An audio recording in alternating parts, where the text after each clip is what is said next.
Thank you to Hairpin Art Center for being our streaming partner. Anysquared Spotlight Art Talks highlight member and friend artists of all ages and experiences. This week's talk highlights Andrew Rose Vickers.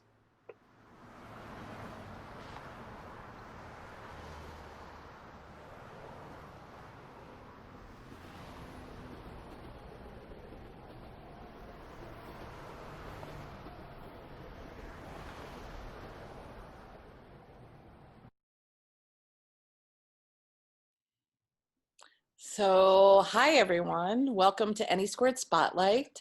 We're doing this every week for now, and today we have Andrew Rose Vickers, who's been part of Anysquared for about 2 years.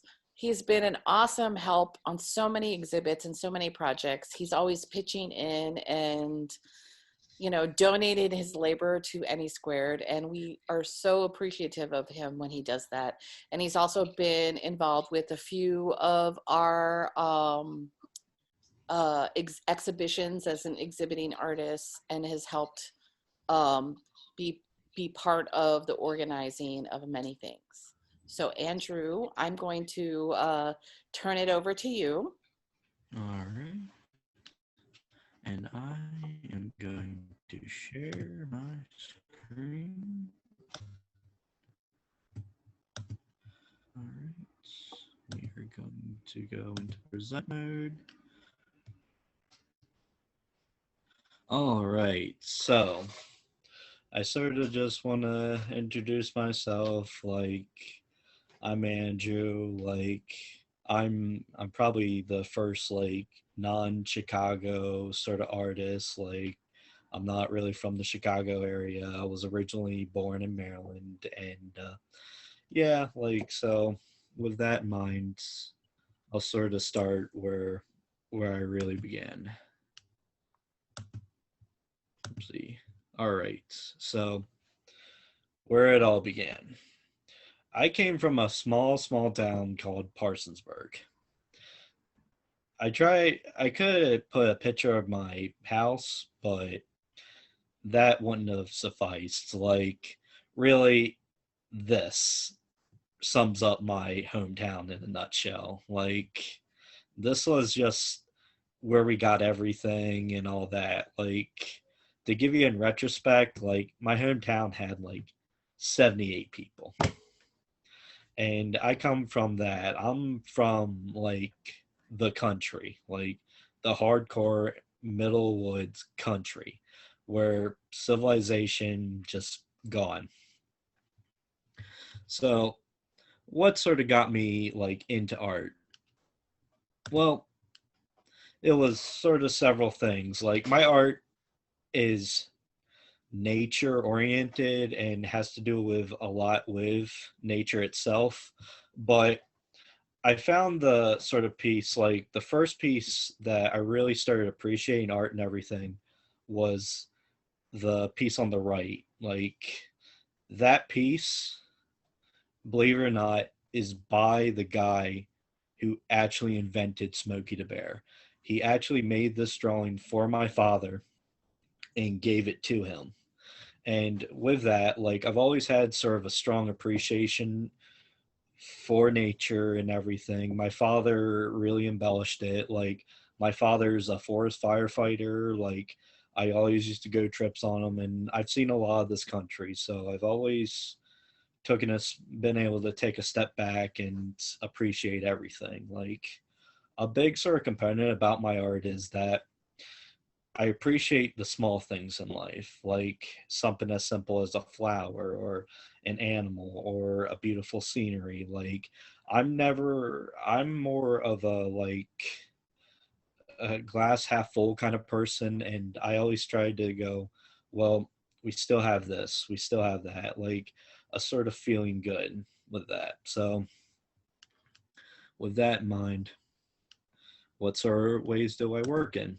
Well, to start, I work in drawing and painting. Like that was my sort of primary, like that's why I went to art school for. I went to Towson University, and I've worked in charcoal, I've worked in watercolor, I've worked in drawing. Like I've had pieces featured not only in Chicago, but I've had it features featured in Baltimore, and I've had pieces featured in Austin, Texas as well. And I've always sort of done that. That's always been sort of my main sort of focus. But when I started meeting, when I met Lakey, he kind of started showing me another sort of aspect to art. Like, how do I really get myself out there? And I started by I started dabbling with chalk, and he kind of showed me, hey, this is another great way you could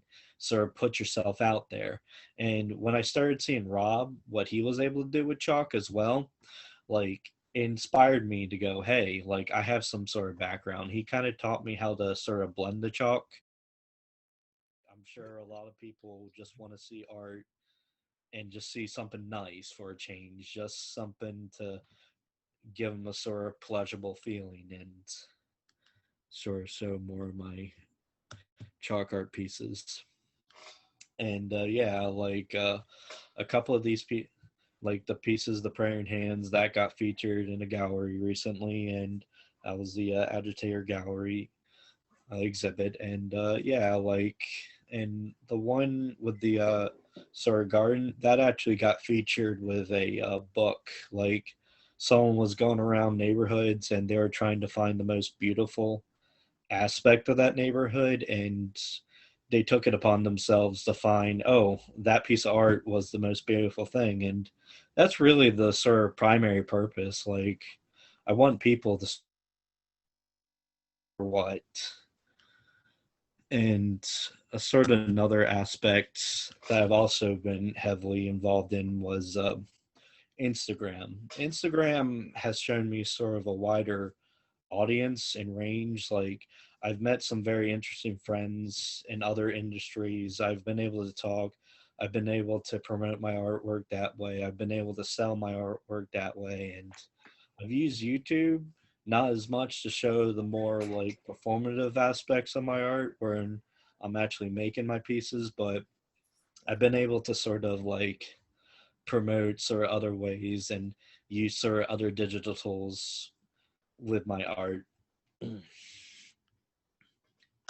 And what sort of do I see myself doing in the future? Well, I started like getting like I was fortunate that like my new roommate is also heavily involved in spray paint and sort of doing this, and he started to invite me to be involved with spray paint and sort of getting engaged with that. And another sort of thing, like Flash gave me an opportunity to make a mural with Project Logan, and I want to see myself where I can do this. Like I like the sort of feeling of spray paint because it's an instant, but there is a lot to desire, and of course the hairpin on the stained glass. That's another sort of element I would like to sort of explore.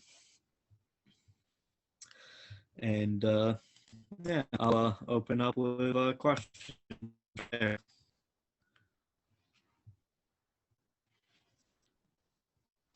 All right. Tracy, you're muted. Yeah. Hi, Zoom. Brett. Hello. So everyone, if you have questions for Andrew, this is the time. I guess to jump it off though, I really when you showed your chalk work, it made me think about the last time I think I saw you. We were at in the park. It was like at the one of the last like studio days in the park, and you were doing a chalk piece on the walkway over in Palmer Square. And I guess I was just thinking more about like, so do you like doing chalk stuff as a point of engagement? Because I remember you were talking to a lot of people as they were you were working on something. Yeah. I forgot what were you working on that day? I think I was making a sort of kind of Renaissance-y impressionist kind of piece, Like a woman, though, right? but like something that like Yeah, that sort of particular area is like, I call it my little like work walkway because like I've sort of noticed in that park in general, like I get a lot of engagement when I'm making this stuff. And like my pieces sometimes, like I don't mind sort of interacting and people asking me questions, and people will come up to me like, hey, that's amazing, but like, and I show them stuff and I show my process. Like, there's a part of me that's like, because I work in education, so I'm always like, okay, like, I can answer this question and I can show you, I can teach you my method to my madness. And yeah. Super cool. Then Oh, I'm sorry, Tracy. go ahead. So it seems you're Okay, I want to ask you, ephemeral or and temporary. I've never gotten to ask you this before. How do you think that your art has changed from when you first graduated from college to now? Oh yeah, there's a lot I could add to that. Like college sort of gave me the tools to apply it, but like as I sort of like when I came to Chicago, like being exposed to so much talent, like I've always wanted to, I've always tried to top myself and everything. Like a big thing that I do is I overwork my pieces, but I'm starting to learn to let go and going, okay, this is kind of like I need to let go of this and I need to be patient with this. Like another big thing is like watercolor teaches you to be patient, and there's aspects of it that will come back to you to bite you if you're not. And it's taught me to be careful with my pieces a lot. And at the same time, like my line work has improved significantly. Like I can now draw more precise, and I've been able to even like the uncomfortable situations where like I'm trying to draw on the subway or something like that. Like my technique has gotten much more better over time with just doing that. Like I can sit there in 5 seconds and draw something, and yeah.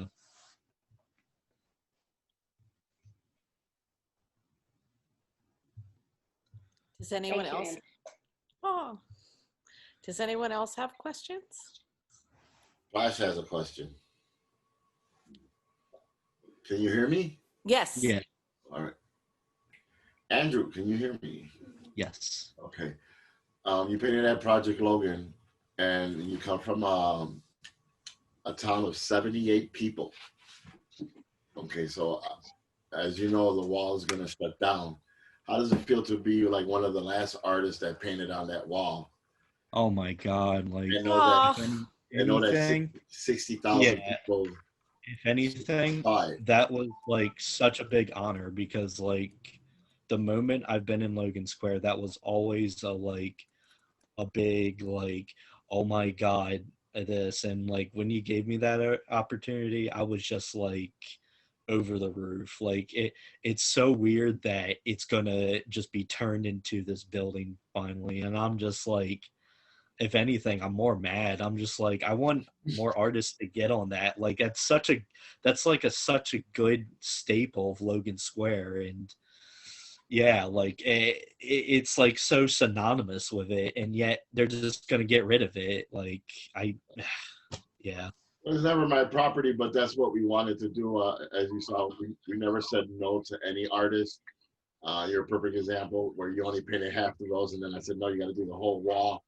So, Yeah. and I like that you I find out you only come from a town of 78 people, and one of those three of those trains carry more than your town. So, I mean, that's one of the things that I always ask is, how does it feel to come, from that and then paint in an urban environment like that there?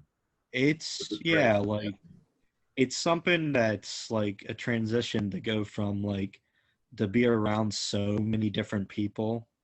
Like when I was in my hometown, like I met my grandmother was down the street, like I knew everyone from down the area. Like everyone knew everyone. Like, the craziest thing is, like, the person who invented Kwanzaa, like, I knew that guy's family. He was from my hometown too. Like, we knew everyone. Yeah, like, if I talk to the guy this day, I'll be like, "Yo, do you remember Parsonsburg?" He'll be like, "Yeah, exactly. I probably know your family too." Wow. And we run into each other in the world, but yeah, it's at the same time, it's kind of like a bubble almost. Uh-huh. Like, you're not affected by the world, but at the same time, you're kind of protected to some extent, and yeah.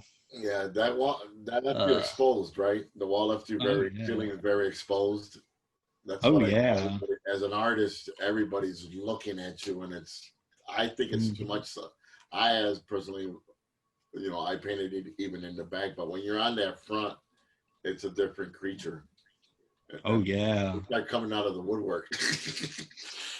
Oh yeah. I really Like, appreciate what you're doing, and I think that no matter what, I like the way that you came across, and I like the way that you came forward, and that you tried, and that in the future I know that we can continue to work and do other projects. That wasn't oh yeah. I the last. like The did it walls, to you. to me, the wall's just a Yeah. wall. There's other walls to paint in the city. Yeah.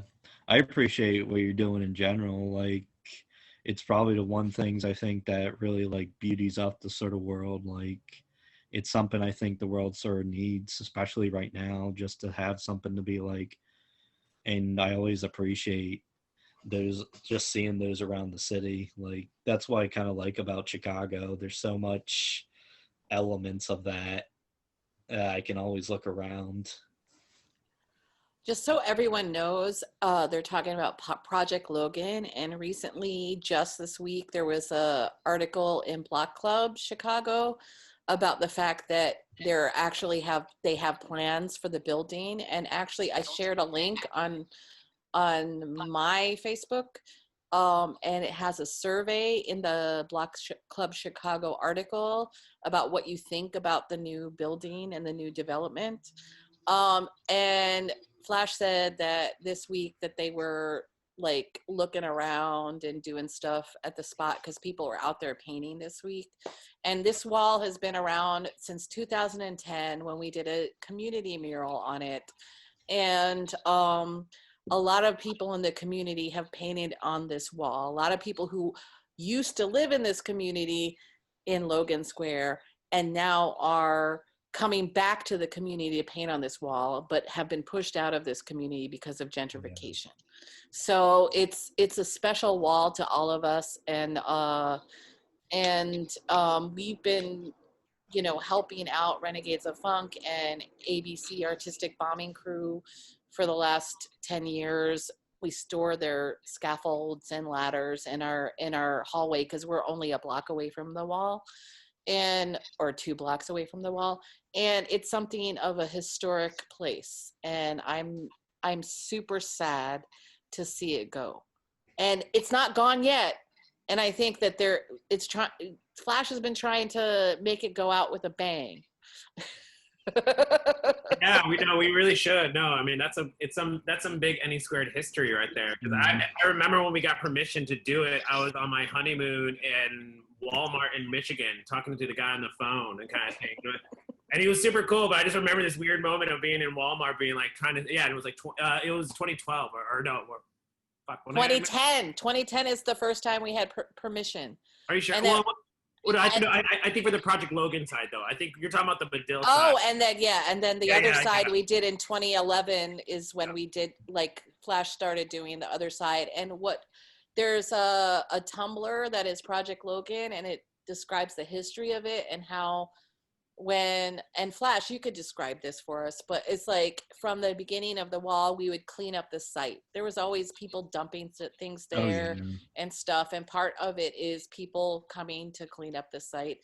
And Flash has done it. His daughter's done it. Anysquared came out a couple times to do it. It's like a whole community effort to keep that wall going. Oh yeah. You should unmute yourself, Flash, and talk about it.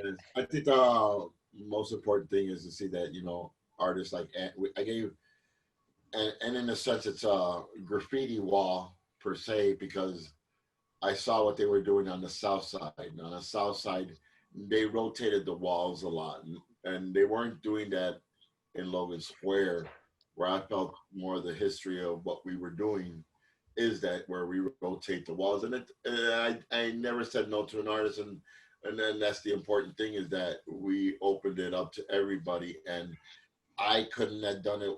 There is no Project Logan without Anysquared. Tracy now, has the scaffolding there. We've gotten generator used from her generator. And these are all projects that we have done together, from the dog park to everywhere, where we have, I think right now there's 3 sets of scaffolds there. There's 2 or 1.5. Well, you don't know, there's 3 there. We stuck in another one, but like I said, I always thought and I always wanted to pull from the Anysquared artists to give them the opportunity to shine, because there's so much that everybody does with Anysquared, and that's the important part that I wanted everybody always to understand, that I wouldn't have had that wall if it wasn't for it fell into its proper place at the right time in my life, and that's why I feel like now I can let it go. It was 10 years that I called it Project Logan because I never thought it was going to be permanent. And we got Andrew on there, right, Andrew? That's all, and that's all. To me that mattered. In the year of pandemic, we kept it rotating, and in the end, we had a lot of Anysquared artists that came in and pitched in at the last minute. Just recently, Tatiana, who was our Anysquared spotlight last week, organized a crew to go out there and do the center spot. And I know you brought a bunch of people out there to update the Halloween walls and make it holiday walls. Well, I think the artists understand what's going on, that they, what do you call it? I don't think that's ever been done, where they take Halloween characters and then make it into Christmas. And that's all the wall was always supposed to be, is for us to try to push that element of our art form, do something first. You saw this year was the first time that they had back-to-back rollers on that wall, where it was one artist, and he had to stay at home, and then they had the George Floyd, please don't shoot. And it happened so fast that I'm going to be reposting all this for the end of the year, because we did so much again that we missed it. Somebody, a photographer called Wayne Cable, took a photo of the stay at home of Project Logan, and it's an Architectural Digest or journal or I have to share the link somewhere, and I will share it on Saturday. It was used so much, and yeah, I think that, I don't know, artists are always about the message, and we got to say a lot of message on that wall.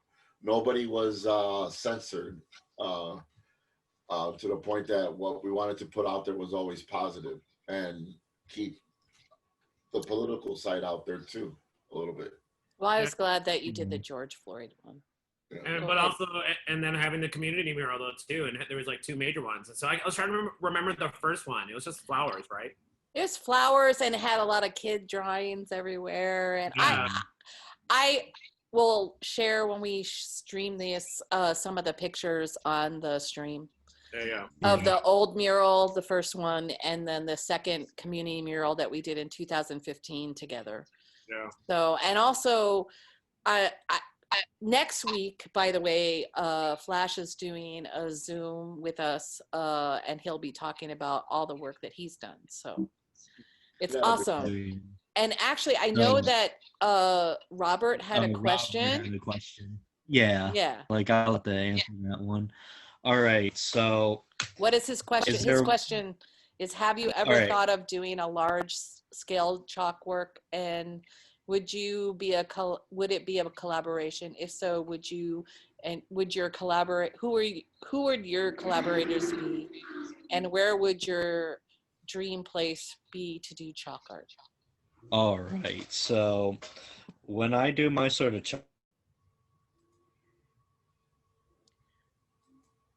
Andrew, you cut out. We cannot hear you. So wait a second, we cannot hear you. There he goes. Oh shoot. I cut Yeah, out can again? you repeat Oh, the last sentences? We didn't hear oh anything. yeah. So my yeah, like Rose has always given me my sort of chalk art, but like I've always sort of invited people to come out and collaborate with me. Like I've always want to go bigger with the chalk art. It's just sort of supply, like, and the yeah. So anyone's sort of welcome to come and sort of join me while I've always tried to encourage that a little bit more because it's such an interactive process and it can bring in everyone. Like Tom's done chalk art with me before. Like he kind of knows how I On the expressway with a mask on, like a panda. yeah. And another yeah, collaborators, my dream place, to be honest, like there's one place I was able to do it. I've always wanted to do a really big scale downtown. Like I did it once before Lakey, and I want to revisit. It's near the fountain. I like that spot. The only downside is that like that sidewalk really grinds the chalk down so much, so I have to bring a lot to really make anything sort of big and sort of detailed. Does anyone else have Just, questions? Andrea, did you have a question? yeah. So you seem to like temporary or ephemeral art. So the process and the public aspect. So is that maybe more important to you than like the finished product, or because you seem to enjoy the process itself and Oh just yeah, I like another. the sort of like step by step of it. Like there's a little bit of like because I do like teaching people and I like showing my process as I go through it. I want people to look at it and go, okay, this is how he started, and I like seeing the start to finish aspects of it. And you seem to be okay with the art being lost to rain or time. Yeah, like it is temporary, and like I don't mind ever. Like I want people to appreciate it, and then to be on their sort of way. Like I mean, at the end of the day, like I enjoy making art, and that's a more important process to me of whether like if people sort of see it. Like I like that aspect more than the final piece. Hmm. Okay. We're heading towards 8 o'clock, so I'm hoping that everyone can like ask their questions that they've been wanting to ask, so we can wrap up. All right, Tom, ask your question. Yeah. How do you know? You must have been reading my mind. Since I know you a little bit, you often go to many of the museums around in Chicago, and it seems like you draw inspiration from the things that you see in the museums. What would you say would be your favorite exhibit or piece of work that you did at a museum?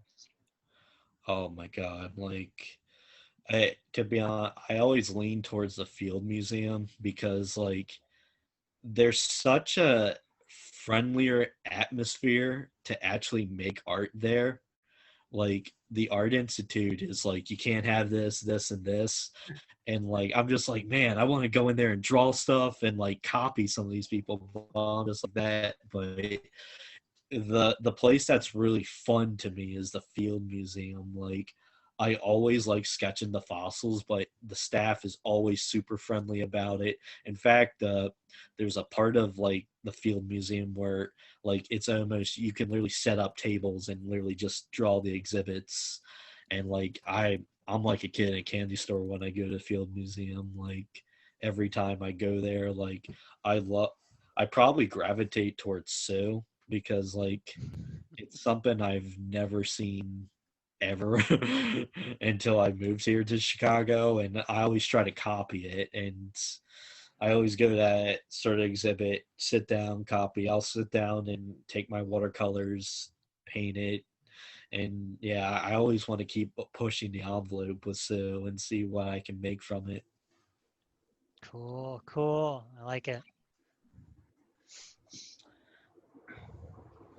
Does anyone else have a question? I see Rose does. Yeah, I have to figure out how to work the Zoom here. Love your art, Andrew, and your enthusiasm too with chalk art. What would you say is your favorite or the mediums you really enjoy working in? I probably my favorites are probably drawing and painting, like the pencil, charcoal, like painting. Like it was my sort of first, and it was the one that I always, growing up, I always gravitated towards. Like if my mom's still on here, like she used to watch me do some of this and everything. Like they have plenty of my pieces in person and everything. Like I probably say like one of my like favorite pieces I ever did in my entire life was probably when I did the portrait drawing of my grandfather. Like he passed away recently, but like it was probably like it was on the set of when he had his Alzheimer's, but his mind was still there. Like he would still recognize me. And I was like, all right, I'm never going to have a chance to ever do this again. So I sat down and did a portrait drawing of him, and I gave it to him. And yeah, it was probably my most emotional piece I ever did. That's awesome. Thanks for sharing. Appreciate it. All right. Does anyone else have any other questions? One last one. All right. Robert? Can you hear me? Yes. Yeah. Andrew, have you ever considered maybe asking the Field Museum if you could organize a night at the Museum of Drawing? When you were talking about doing that, I mean, that's what kind of came to mind, how cool it would be to organize a group of people, you know, to be able to go to different museums, maybe after hours, and be able to draw, you know, something that was in their museum. Oh yeah, I've been ragging on the Field Museum to like do stuff. Like I have friends who like have done drawings for the Field Museum before, and I've been like I've been nudging on Instagram, be like, hey guys, like I'm drawing your stuff, like feature me, like let's talk art here. But like they get a lot of artists, and yeah, but I still keep nudging them to this day because I still want to. There's so many of those aspects. I'm just like I could promote this stuff. I know this stuff so well. Like I've I have a full like membership, so I can go just anytime now, and I just go down there and draw. Like yeah. Yeah, I mean, it sounds like the making of a potential program, you Hmm. know, that I could see young people all gathering at a museum and drawing. I mean, I'm kind of inspired to look into doing something like that. It sounds pretty cool. Oh yeah, like it's probably like the bedrock of like just drawing in general. Like mankind has always tried to really like copy what they see. Like art comes from the term artificial, which is to replicate life. Like art goes from the idea of like how do you perceive life, and that's where it's sort of this like as the age moves forward, it's just to invoke a sort of emotion. And like I work with young people too, so I'm always trying to encourage them to be like, hey, like you could do art and it could lead you somewhere. Like i have I have friends who work in video games and do this. I'm just like, just keep at it. Like there are other ways you can go. Like make to me it's always sort of like beautifying the world as is. Like there's going to be places where people never experience going somewhere else. So but the internet sort of gives us a broad sort of horizon, and it gives that sort of exposure, and that's why I encourage the arts. It's probably like it's the best thing. It's kind of a weird thing too, because like art is so needed, but it's so not funded. Like it's always trying to be pushed out, but yet there's such a strong want for it. Like there's like, oh, why did someone make this mural? I'd be like, people like looking at this thing. If they didn't want it, then it wouldn't exist.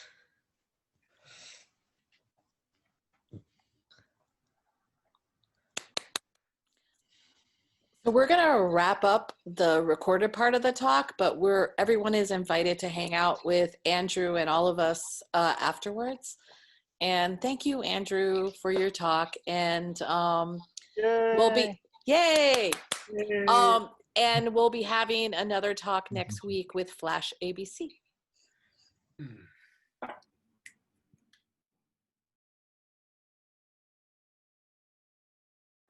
Check social media for future Zooms and future streams.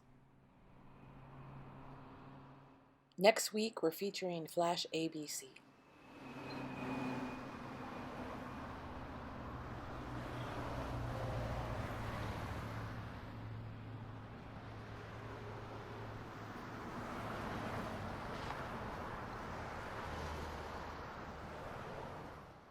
Thank you to Hairpin Art Center for being our streaming partner.